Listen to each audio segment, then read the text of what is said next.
ang mabuting balita ng ating Panginoon ayon kay San Juan. Papuri sa iyo, Panginoon. Pinagaling ni Jesus ang isang dilaw. Sa paglalakad ni Jesus ay ninapit siya sa lalaki.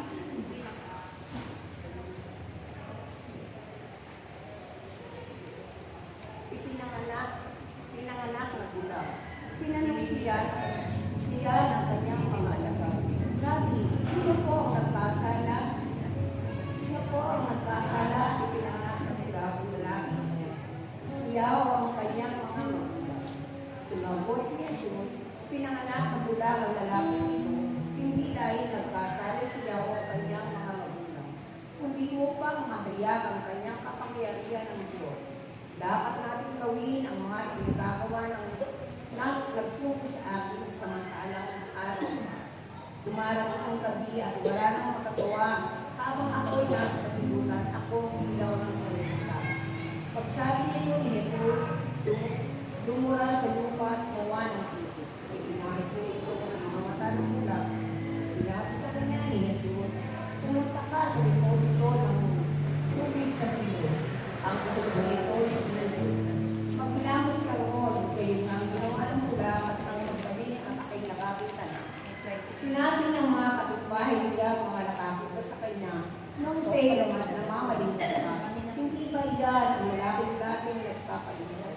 Sumagot ang ilan. Yan na, hindi kamukhala. Wika naman ng iba. At sumagot ang lalaki, ako nga yun. Paano kang nakakita? Tanong nila. Sumagot siya, ang lalaki tinatawag ang Jesus, ang gumawa ng putik at pinahid sa aking mga mata. Pagkatapos sinabi sa akin, pumunta ka sa silo at magkilamos. Kaya tumarong ako at magkilamos at nakakita na ako. Nasaan siya? Tanong nila sa kanya. Ewan ko po sa ito. Dire-diretso niya. Hanggang 41. Dinala nila sa mga Pariseo ang dating bulag, araw ng pamamahinga. Nang kumuha si Jesus ng putik, padilanan ng lugar. Padilanan ng lugar.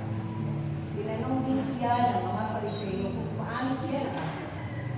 Sinabi niya sa kanila, pinahira niya ng putik ang aking mga mata. Nagbilamos ako pagkatapos sa kayo'y nakakakita na. Ang sabi ng ilan sa mga Pariseo, hindi mula sa Diyos ang tao niya. Sa kakatingin siya, pinangindi niya at pinangindi ng araw ang pamamahinga. Ngunit sinabi na ng iba, paano makakagawa ng ganitong kababalaghan ang isang makasalanan at hindi sila nagkaisa ng palakay?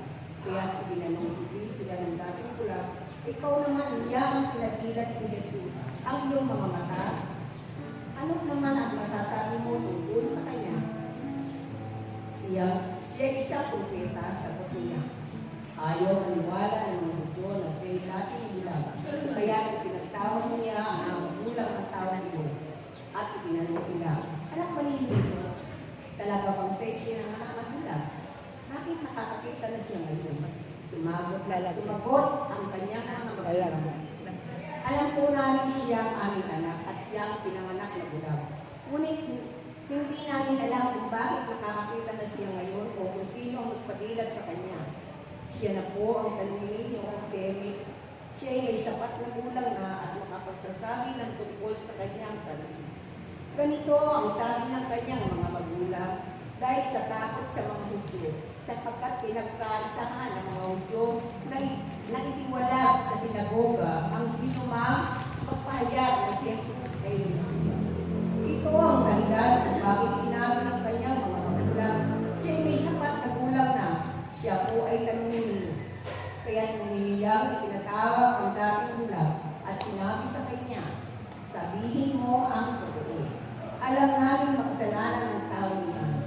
Hindi ko po alam kung siya'y makasalanan o hindi. Hallelujah. Isang bagay ang alam ko, dati akong bulag, ngunit kayo'y nakakita na. Ano ang ginagawa niya sa iyo? Ginawa sa iyo. Tanong nila, paano niya pinatilan ang iyong mga mata? Sumagot sila. Sinabi ko sa iyo. At ayaw niyo pakinggan. Nag-ibig ninyong marinig. Hindi pa ninyo pagpipalagan niya. Siya ay nagpinalagusta niya. Ikaw ang alagad niya, sabi niya.